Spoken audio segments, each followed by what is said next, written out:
নমস্কার, Indian Bengali রান্না চ্যানেলের তরফ থেকে সকলকে স্বাগত জানিয়ে আজ আমি তৈরি করব আলু ঝিঙে দিয়ে মাছের ঝোল।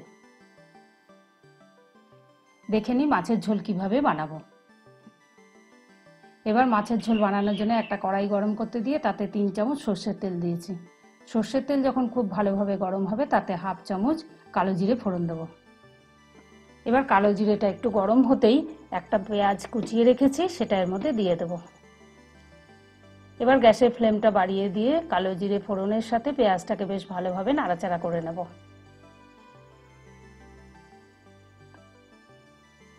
পেঁয়াজটা যখন একটু নরম হয়ে আসবে তখন আগে থেকে বড় বড় টুকরো করে কাটা আলুগুলো এর মধ্যে আস্তে আস্তে দিয়ে দেব। এবার আলুর সাথে পেঁয়াজটা বেশ ভালোভাবে ভাজা ভাজা করে নেব। এরপর এতে দেবো গোটা রান্নাটা হওয়ার জন্য স্বাদ মতো নুন আর দেবো 1 চামচ হলুদ গুঁড়ো।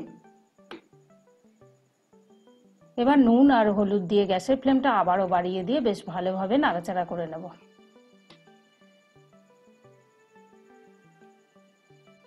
এরপর আলুটা ভালোভাবে নাড়াচাড়া হয়ে গেলে 4টে চেরা কাঁচা লঙ্কা এর মধ্যে দিয়ে দেব। এবার চেরা কাঁচা লঙ্কাটা দিয়ে আলু আর পেঁয়াজটা ভালোভাবে নাড়াচাড়া করে নেব।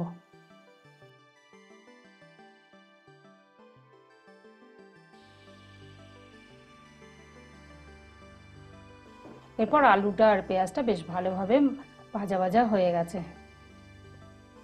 এরপর আগে থেকে বড় বড় টুকরো করে কেটে রাখা ঝিঙেগুলো এর মধ্যে আস্তে আস্তে দিয়ে দেব। এবার ঝিঙেটা দিয়ে আবার আলুটাকে বেশ ভালোভাবে নাড়াচাড়া করে নেব।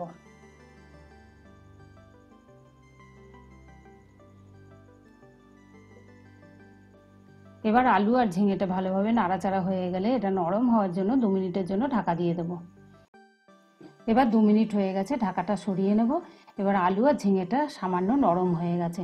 এবার 1 মিনিট ভালোভাবে নাড়াচাড়া করার পর এর মধ্যে দেব 1 চামচ লঙ্কার গুঁড়ো। এবার লঙ্কা গুঁড়োটা দিয়ে বেশ ভালোভাবে আবারও আলু ঝিঙেটা কষিয়ে নেব। এই রান্নাটায় আর কোনো মশলা ব্যবহার করব না। এইটা গ্রীষ্মকালে ঝিঙে শরীরকে খুব ঠান্ডা রাখতে সাহায্য করে বলে খুব সামান্য মশলাতে এই পাতলা ঝোলটা তৈরি করেছি। এবার বেশ ভালোভাবে কষানো হয়ে গেছে। এবার সমস্ত উপকরণগুলো ভালোভাবে সেদ্ধ হওয়ার জন্য পরিমাণ মতন জল দেব। এবার জলটা দেওয়া হয়ে গেছে। এবার আলু আর ঝিঙেটা বেশ ভালোভাবে ঝোলের সাথে নাড়াচাড়া করে নেব।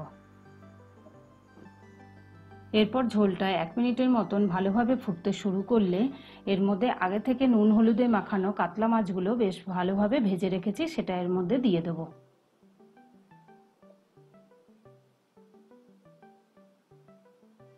এবার মাছগুলোকে ঝোলের সাথে সামান্য নাড়াচাড়া করে নেব।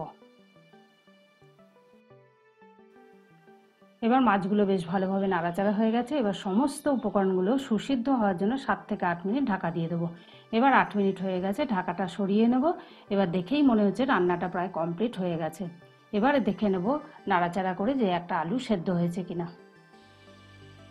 এবার আলুটা খুব ভালোভাবে সেদ্ধ হয়ে গেছে এবং রান্না থেকে খুব সুন্দর একটা গন্ধ বেরোচ্ছে। এবার তৈরি হয়ে গেছে আলু ঝিঙে দিয়ে কাতলা মাছের রেসিপিটি। এবার গ্যাস অফ করে এই রেসিপিটি নামিয়ে নেব একটা সার্ভিং প্লেটেতে।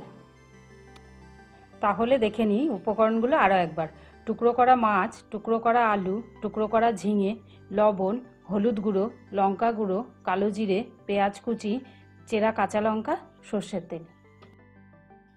যদি আজকের এই রান্নার রেসিপিটি আপনাদের ভালো লেগে থাকে তাহলে ভিডিওটি লাইক, শেয়ার ও কমেন্ট করুন। ততক্ষণ ভালো থাকুন, সুস্থ থাকুন। ধন্যবাদ।